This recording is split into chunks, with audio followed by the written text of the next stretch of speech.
mu kugerageza kureba niba amahoro yagaruka mu burasirazuba bwa Kongo. Leta ya Kongo ntabwo amahanga yahwemye kuyibwira ko ikibazo kireba abanyekongo kizakemurwa n'abanyekongo.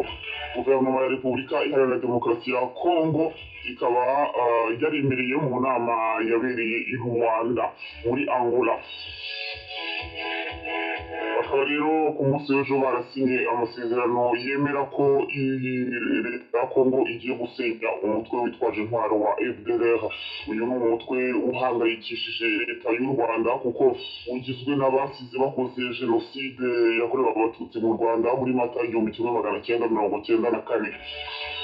Bamwe bashobora gutekereza ukavuga uti imyaka 30 irashize abasize bakoze jenoside mu Rwanda barashaje, bamwe ni abakecuru abandi ni abasaza, ariko ntabwo ugomba kwibagirwa ko inyoko muntu irororoka. Aba barabyaye, nabo babyaye nabo barongera barabyara, kandi babyaye bakomeza gucengeza ingengabitekerezo ya jenoside mu bana babyaye. Ubu ngubu abagize umutwe wa FDLR harimo urubyiruko, abana bato bafite ingengabitekerezo ya jenoside y'uko bazongera bagakora jenoside mu Rwanda kugira ngo bafate ubutegetsi. Ibyo ngibyo nibyo bavuga. Jenoside rero bakaba barayikomereje muri Repubulika Iharanira Demokarasi ya Kongo, aho buri munsi bagiye bica, ndetse kugeza uyu munsi bakica abanyekongo bo mu bwoko bw'abatutsi bavuga ikinyarwanda. Isezerano rero ryatangiwe mu nama yahuje intumwa za guverinoma ya DRC ndetse n'iz'u Rwanda ku itariki 21 Werurwe 2024, aho bigaga ku buryo iyi ntara ya Kivu y'Amajyaruguru yakongera ikabona umutekano. FDLR irakorana ku buryo bweruye n'ingabo za DRC ndetse n'iz'u Burundi n'ihuriro rya Wazalendo mu bikorwa bavuga ko ari byo kurwanya umutwe wa M23. Ni ibikorwa rero bishingiye ku biganiro bagiranye n'abayobozi bo mu gisirikare cya DRC. Leta y'u Rwanda ntabwo yahwemye kugaragaza ko umutwe wa FDLR uteye ikibazo gikomeye cyane ko mu ntego zayo harimo kugambirira gukomeza guhungabanya umutekano w'u Rwanda. Leta y'u Rwanda ikaba yaragiye itanga ingero ku bitero byagabwe mu karere ka Musanze mu kwezi kwa 2019.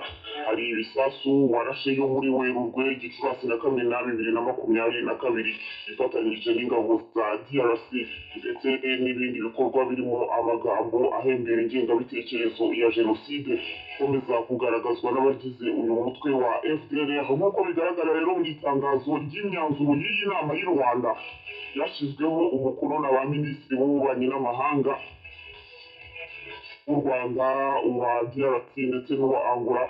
Itsinda rya DRC ryagaragaje ko leta y'iki gihugu ifite umugambi wo gusenya uyu mutwe wa FDLR. Abakurikiranira hafi politike muri Repubulika Iharanira Demokarasi ya Kongo ivuga ko bitazorohera cyane Repubulika Iharanira Demokarasi ya Kongo kurandura burundu umutwe wa FDLR, kuko abagize FDLR mu nzego zitandukanye z'ubuyobozi busanzwe, inzego za gisirikare ndetse no kugera mu nzego za perezidansi ya DRC, kuko bagiye biga, bagiye bakora imyitozo, barakuze bafata inzego zitandukanye. Bati rero ni ukushishoza uburyo uyu mutwe wa FDLR niba bashaka kuwurandurana n'imizi, bazahera no mu nzego zigiye zikomeye muri DRC, kuko hose hagiye harimo abaturutse muri FDLR.